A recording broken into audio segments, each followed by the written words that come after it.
Այսօր ամբողջ իսլամական սուննիտական աշխարհը մի ճակատով քննադատեց Իսրայելին, հատկապես ակտիվ էին այդպես կոչված սուննիտական ՆԱՏՕ-ի կամ իսլամական ՆԱՏՕ-ի պետությունները, Պակիստանը, Սաուդյան Արաբիան, ինչպես նաև դրանց փաստացի միացավ արդեն քննադատությունների մեջ Թուրքիան, Եգիպտոսը նաև եւ շատ էլի մի շարք արաբական պետություններ։ Իսրայելը քայլ է անում, որի հետևանքները նաև վերաբերվում են իր հարաբերություններում տարածաշրջանում։ Իհարկե այս քայլը, որի մասին հիմա կխոսենք, Իսրայելը անում է այն մթնոլորտում, որը ձևավորված է նաև տարածաշրջանում եւ որոշում կայացնում, որ լուծի հարցը, որը գալիս է ուրեմն Հորդանան գետի աչափի վրա գտնվող պալեստինյան այդ բնակավայրերի վտանգից եւ ընդհանուր առումով իհարկե այս որոշումը խնդրահարույց է, որովհետեւ ստեղծում է լարված իրավիճակ։ Թուրքիան կտրուկ քննադատությունների հետ միասին նաև աճեցնում է ռազմական ներկայությունը տարածաշրջանում Իրանի հետ առճակատման ֆոնին, որի մասին մենք հիմա փաստացի խոսում ենք ձեր հետ միասին եւ այսօր էլ խոսել ենք, եւ Իրանի ուղղությամբ պատերազմը փաստացի անխուսափելի է, այսինքն շիա ուղղությամբ անխուսափելի ռազմական գործողությունների իրավիճակում ենք գտնվում, սուննի ճակատը, որը շատ ավելի մեծ է, մոտավորապես 90% է իսլամական աշխարհի, նաև մեկ ճակատով Իսրայելի դեմ է դուրս գալի։ Իսրայելը սկսում է տարածքների գրանցում աջ ափի վրա պալեստինյան այդ տարածքների C զոնայում։ Դուք այստեղ տեսնում եք քարտեզի վրա A, B, C տարբերակները, A տարբերակը կարմիրով նշածը դա պալեստինյան վերահսկողության տակ գտնվող տարածքներն են ամբողջությամբ, B տարածքը, որը տեսնում եք ավելի բաց կարմիր գույնով նշված են, որտեղ որ քաղաքացիական վերահսկողությունը պալեստինյանն է, բայց նաև կա իսրայելական ռազմական վերահսկողություն եւ C տարածքները, որտեղ որ ամբողջական իսրայելական անվտանգային եւ քաղաքացիական վերահսկողություն է։ Այսինքն, եթե տեսնում եք 3 տարբերակը այստեղ հստակ, ապա հասկանում եք, որ խոսք է գնում նրա մասին, որ փաստացի ամբողջ սահմանը Հորդանանի հետ վերահսկվում է հենց Իսրայելի կողմից, ինչը կարևոր մաս է Իսրայելի անվտանգության եւ այդտեղ նաեւ բնակավայրեր կան։ Զուգահեռ դրա ես պետք է ցույց տամ նաեւ եւ պարզ դարձնեմ, որ B տարածքները տեսնում եք փաստացի ավելի խորքում են գտնվում, իսկ A տարածքները ել ավելի բարդ իրավիճակում, իսկ Երուսաղեմի արևելյան հատվածը, ինչպես նաև մի մասը մինչև Երուսաղեմ դեղինով է նշված, դա Իսրայելի կողմից իր սեփական տարածքներ հաստատած այդ հատվածներն են, այսինքն այսպիսով մենք տեսնում ենք, որ իրականում պալեստինյան վերահսկողությունը այս տարածքներում շատ սահմանափակ է։ Եվ սա եւս մեկ քարտեզ է, որտեղ որ ուշադրություն չպետք է դարձնենք Գազայի հատվածում, որովհետեւ սա հին քարտեզ է Գազայի դեպքում, այդպիսի իրավիճակ այդտեղ չկա այս պահի դրությամբ, բայց արևմտյան ափի համար սա իհարկե կարևոր տեղեկատվություն է։ Տեսեք, այստեղ մուգ կանաչով նշված է այդ A տարածքը, այսինքն որտեղ որ ամբողջությամբ պալեստինյան կառավարում է, եւ տեսնում եք այդպիսի քաղաքներ, ինչպիսին է Ջենինը, այստեղ Տուլկարմը, այստեղ տեսնում եք Նաբլուսը, հետո հարավում Ռամալլան, որը մայրաքաղաք է փաստացի դե ֆակտո, եւ հարավում ավելի Հեբրոնը, Կիրիաթ Արբան, Բեթլեհեմը նաեւ այս քաղաքներում պալեստինյան արաբական վերահսկողություն է։ Իսկ ինչ վերաբերվում է ավելի ուրեմն բաց գույնով նշվածը, ապա այդտեղ միասնական անվտանգային վերահսկողություն է, ինչպես իսրայելական, այդպես էլ պալեստինյան, բայց սպիտակով նշված տարածքները ամբողջությամբ իսրայելական քաղաքացիական եւ անվտանգային վերահսկողությունը։ Եվ այդտեղ, չնայած նրա, որ այդ տարածքներում էլ ապրում են նաեւ կան արաբներ, պալեստինցիք, այդ թվում տեսնում եք, որ այս պայդրությամբ այսպիսի մանուշակագույնով նշված է քաղաքներ կամ բնակավայրեր, հենց այդ բնակավայր է կոչվում, հենց որը Իսրայելը այդտեղ կառուցում է եւ հարցը հիմա խոսքը գնում է նրա մասին, որ C տարածքում, որը 60%-ն է մոտավորապես այս ամբողջ տարածքի եւ որը կարևորագույն նշանակություն ունի ռազմավարական, ինչպես դուք այս քարտեզի վրա էլ տեսնում եք, Իսրայելը որոշել է հողերը պետականացնի։ Եվ հիմա մանրամասն կխոսենք այս հարցի մասին։ 2026 թվականի փետրվարի 15-ին Իսրայելը որոշում է կայացրել, որ Սի հատվածում մոտավորապես 60%-ն է սա ամբողջ արևմտյան ափի այդ տարածքների, հռչակի այդ տարածքները պետական հող։ Դրանով մոտավորապես այդտեղ 500,000 ուրեմն իսրայելցի է ապրում, հրեա, որը այդտեղ տեղափոխվել է եւ որոնք ունեն հատուկ այդպիսի կարգավիճակ նորաբնակիչների, նոր բնակված մարդկանց, Իսրայելը այս քայլով իրանց այդտեղ կարգավիճակը ուզում է ֆիքսել եւ ասեմ ձեզ, որ Իսրայելում ընտրություններ են տարվա վերջին եւ հիմա ուրեմն այս իրավական վերահսկողության ամրապնդում է տեղի ունենում այսպիսի քայլով, միևնույն ժամանակ անեքսիայի, այսինքն այս տարածքների Իսրայելին մաս դարձնելու հնարավոր ուրեմն արագացում է տեղի ունեցում եւ սա հարված է իհարկե երկու պետության այդ լուծումին, որի մասին հաճախ խոսում է հատկապես արաբական աշխարհը, Ռեջեփ Տայիպ Էրդողանը, Թուրքիան եւ այլն։ Միջազգային ընդհանուր առումով գնահատականներ էլ տրվեց սրան, ըստ Եվրոպական միությանը սա ուրեմն էսկալացիոն քայլ է, ըստ ՄԱԿ-ի սա ուրեմն ոչ օրինական է, բայց հաշվի առնելով ՄԱԿ-ի այդ 1967 թվականի սահմանները, որը չկա նրանից հետո ինչ այդ սահմանները հռչակվեց եւ հետո հարձակում տեղի ունեցավ Իսրայելի վրա, եւ իսլամական համագործակցության պետությունը սա գաղութային քաղաքականության քայլ է ուրեմն գնահատել։ Մենք տեսնում ենք, որ արաբական եւ իսլամական պետությունները մեկ ճակատով դուրս եկան Իսրայելի դեմ։ Սաուդյան Արաբիան հստակորեն ասում է, որ Աբրահամյան այդ պայմանավորվածությունները իրեն չի հետաքրքրում եւ այդ Աբրահամի համաձայնագրերը այլևս օրակարգային չեն եւ զուգահեռ դրա ավելի մոտենում է Սաուդյան Արաբիան Թուրքիային եւ Կատարին, որոնք ունեն կտրուկ մուսուլման եղբայրների տրամաբանություն, որի մասին մենք ձեր հետ հաճախ խոսել ենք։ Բացի դրանից Թուրքիան բացահայտ նաև մեղադրեց Իսրայելին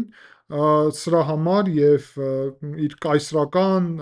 գաղութային քաղաքականության մեջ մեղադրեց նաև եւ ասեց, որ պետք է ճանաչի ուրեմն Իսրայելը պալեստինյան պետություն այդտեղ։ Կատարը նաև ասաց, որ 1967 թվականի սահմանների անձեռնմխելիության կոչ է անում, բայց այդ սահմանները չկան, այնա դուք էլ եք շատ լավ հասկանում, 1967 թվականի սահմանները, այսինքն այն ժամանակ, երբ Իսրայելը նոր էր ձևավորվել եւ առաջի պատերազմը առաջի պատերազմներից մեկը տեղի ունեցավ եւ Իսրայելը դրանից հետո հաղթեց։ Եվ տեսնում ենք, որ նաև Սաուդյան Արաբիան, Թուրքիան, Եգիպտոսը, Հորդանանը, ինչը զարմանալի է ընդհանուր առումով, բայց ուղղակի չեն կարող չքննադատել։ Միացյալ Արաբական Էմիրությունները այդ թվում, որը Իսրայելի հետ շատ ջերմ հարաբերություններ ունի, Ինդոնեզիան, Պակիստանը եւ Կատարը հայտարարություն արեցին եւ սա առանձնահատուկ դեպք է, որովհետեւ ինչպես օրենք նույն Էմիրությունները եւ Հորդանանը այսպիսի հայտարարություններին չեն միանում։ Եվ այստեղ պետք է ասել, որ սա այդ կարգավիճակով առանձնահատուկ գործընթաց է, բայց մեծ մասամբ գալիս է նրանից, որ իրոք այս քայլը Իսրայելի կողմից խնդրահարույց է։ Մենք ձեր հետ այստեղ չենք քննարկելու դա լավ է թե վատ է, նայած ում համար։ Դա միշտ այդպես է։ Ես այստեղից մենակ մի բան կարող եմ հստակ ասեմ, միջև անցնենք ուրիշ կարևոր այս թեմայի մասին հարցերի եւ իրանց ռազմական բաղադրիչների հիմա որը զարգանում է, որ Հայաստանը հաշվի առնելով սա չպետք է թույլ տա, որ օրերս որ վարչապետը ասաց երկաթուղու վաճառման մասին հնարավոր է տեղի ունենա Քաթարի ուղղությունով, չպետք է Քաթարի ուղղությունով հաստատ տեղի ունենա։ Միացյալ Արաբական Էմիրություններն էլ այդքան էլ լավ տարբերակ չեն այս ուղղությամբ։ Ղազախստանը առանձին նաև խնդիր է։ Այսինքն ես կարծում եմ, որ մենք պետականացման ուղղությամբ պետք է շարժվենք, այլ ոչ թե երկաթուղին ծախելու, հատկապես ոչ Քաթարի, Թուրքիայի դաշնակցի, ոչ էլ Ղազախստանի, նաև Թուրքիայի դաշնակցի, նաև թուրքական պետությունների միության կազմակերպության անդամի, այսինքն երկաթուղին պետք է լինի հայկական պետությանը, դա շատ կարևոր է։ Ես այդպես եմ համարում եւ չեմ փոխելու այս իմ մոտեցումը, համարում եմ, որ հայկական պետությունը պետք է վերահսկի երկաթուղին։ Հիմա մենք խոսելու ենք շատ կարևոր ուղղության մասին, այս նույն տրամաբանությունով։ Հիշում եք իսլամական ՆԱՏՕ-ի մասին, որ խոսում էինք, մենք դա տեսնում ենք եւ հիմա նաեւ դա տեղի է ունենում, այսինքն Սաուդյան Արաբիան փոխում է իր մոտեցումը եւ ավելի հավանական էր մի փուլում Իսրայելի հետ հարաբերությունների բարելավումը, բայց հիմա մենք տեսնում ենք, որ նույն Աբրահամի համաձայնագրերին միանալը Սաուդյան Արաբիայի կողմից փաստացի անհնար է դառնում։ Զուգահեռ դրա Թուրքիան դառնում է տարածաշրջանի կարևորագույն խաղացող, ռազմական ուժ, եւ ասեմ ձեզ, որ Սաուդյան Արաբիան հետաքրքրված է Թուրքիայի 5-րդ սերնդի կործանիչի մեջ ներդրումներով, Քաանի մեջ, որի մասին մենք ձեր հետ միասին խոսել ենք։ Հիմա այստեղից հարց է առաջանում, որ եւ Միացյալ Նահանգները ուղղել են այդ հարցը Սաուդյան Արաբիային, ասել են, բայց ինչ զենք կա, որ մենք չենք կարող ձեզ մատակարարել, որ դուք դիմում եք Թուրքիային եւ փորձում եք Թուրքիայից գնել եւ Թուրքիայի այդ զենքի արտադրման մեջ ներդրում անել։ Սաուդյան Արաբիան դրան չի պատասխանել, ասեմ ինչու, որովհետեւ Սաուդյան Արաբիան ոչ թե դրամա դիմում Թուրքիային եւ փորձում օգնել Թուրքիային, որ Սաուդյան Արաբիան պատկերացնում է դա ինչպես ուրեմն այլընտրանքային զենք, այլ գլխավոր գաղափարը նրանում է, որ այդ զենքը չլինի Միացյալ Նահանգների տեխնոլոգիան, այսինքն լինի հենց իսլամական տեխնոլոգիան եւ առաջի հերթին հենց թուրքական, որովհետեւ դա տալիս է հնարավորություն առճակատման դեպքում առճակատվել Իսրայելի կամ Ամերիկայի հետ, որովհետեւ ամերիկյան տեխնոլոգիաներով Ամերիկայի հետ պատերազմ չես կարող վարել։ Եվ Թուրքիան այս ուղղությամբ լուրջ քայլեր է անում։ Դրան միանում է նաև Քաթարը, որը լուրջ ֆինանսական ներդրումներ է անում այս ուղղությամբ, եւ Եգիպտոսը, որը նաև շատ կարևոր, այդ թվում բնակչության հարց ունի։ Այսինքն բնակչության մեծ ծավալներ ունի, մոտավորապես 90 միլիոն մարդ։ Այսինքն մենք զուգահեռ սրա, որ խոսում ենք եւ խոսում ենք այս հարցերի մասին, մենք ձեր հետ միասին տեսնում ենք, որ բնակչությունը այստեղ շատ կարևոր բաղադրիչ է եւ միևնույն ժամանակ շատ կարևոր բաղադրիչ ունի շիա-սունի այդ բաժանումը եւ պետք է ասել, որ վերջի տվյալներով, հա, էդ էլ ասեմ, վերջի տվյալներով ուրեմն Եգիպտոսի բնակչությունը աճել է մինչև 115 միլիոն մարդ 90 միլիոնից, այսինքն 25 միլիոն ավել, եւ դա քիչ չէ իհարկե, 115 միլիոն մարդ Եգիպտոսի բնակչությունը, շատ խոշոր արաբական պետություն։ Եվ զուգահեռ դրա հարգելի այրնակիցներ, շատ կարևոր է այստեղ արձանագրել, որ շիա այս ճակատի հետ միասին, որը Իրանն է, Իրանի ուժերը Իրաքում, Սիրիայում չկա հիմա, Լիբանանում, Եմենում, եւ հիմա գլխավոր պայքարը Իսրայելի այդ ուղղությունով է, երկրորդ ճակատը նաեւ ձևավորվում է։ Եվ դա կարանք այսպես ասել, իսլամական սուննիտական ճակատն է, իդեմս Սաուդյան Արաբիա եւ Եգիպտոսի արաբական աշխարհում, Թուրքիայի թուրքական աշխարհում Պակիստանի առանձին, բայց միջուկային զենքով։ Բացի դրանից Թուրքիայից հետաքրքիր նոր տեղեկատվություններ են գալի։ Թուրքիան շարունակում է իր զենքի նոր արտադրությունը, այդ թվում Yildirim բալիստիկ հրթիռները, որոնք մինչև 250 կիլոմետր հարվածներ կարող են հասցնել, Տայֆուն հրթիռները նոր թուրքական մինչև 800 կիլոմետր, ուրեմն եւս մեկ կարգավիճակով Տայֆուն բլոկ 4 1000 կիլոմետր եւ ցենք կամ քենք, չգիտեմ ինչպես են թուրքերը կարդում, սա մինչև 2000 կիլոմետր ուրեմն հարվածային հնարավորություն։ Ինչու է սա կարևոր։ Իսրայելի ամբողջ տարածքը հայտնվում է թուրքական բալիստիկ հրթիռների հարվածի տակ, այսինքն մենք այստեղ ունենք արդեն ոչ միայն Իրանի բալիստիկ հրթիռների խնդիրը, այլ մենք ունենք թուրքական բալիստիկ հրթիռների խնդիրը։ Բացի դրանից, թուրքական տեխնոլոգիաները շատ ավելի հզոր են, քան Իրանինը, եւ դա շատ կարևոր է։ Արագությունը նաեւ բարձր է։ Բացի դրանից, մենք դրա մասին խոսել ենք ձեր հետ միասին վերլուծությունում, որը թուրքական ԱԹՍ-ներին էր վերաբերվում, բայց թուրքերը ԱԹՍ-ների այսպիսի շղթա են պատրաստում, այսինքն խումբ ԱԹՍ-ների, որոնք հարվածներ կարող են հասցնել։ Եվ զուգահեռ դրա մենք նաեւ տեսնում ենք, որ Եգիպտոսը ուրեմն լուրջ հետաքրքրվածություն ունի զենք գնելու գործընթացով, եւ գործընթացով զարգացնում է իր հնարավորությունը եւ հետաքրքրված է զենք գնելով, ինչպես նաեւ ընդհանուր առումով Եգիպտոսը նաեւ արտադրությունով է հետաքրքրված։ Բացի դրանից, խոսք է գնում, որ HQ9B-ն նաեւ չինական ինչ-ինչ պատճառներով նաեւ հայտնվել է Եգիպտոսում, չգիտեմ ինչքանով ճիշտ է, պետք է հաստատվի, բայց եթե դա այդպես է իրոք, ապա սա լուրջ սպառնալիք եւ վտանգ է։ Եվ զուգահեռ դրա թուրքական մատակարարումներն են ակտիվանում։ Իհարկե Իսրայելը ունի շատ լուրջ հակաօդային պաշտպանության համակարգներ Arrow 4, ուրեմն եւ այդ կարևորագույն Iron Dome-ը, որը կոչվում է երկաթե գմբեթը, ուրեմն, եւ նաեւ շատ կարևոր հիշում ենք ուրեմն Դավթի պարսատիկը, որը նաեւ շատ կարևոր լազերային զենք է, եւ վերջերս Իսրայելը խորացնում է հարաբերությունները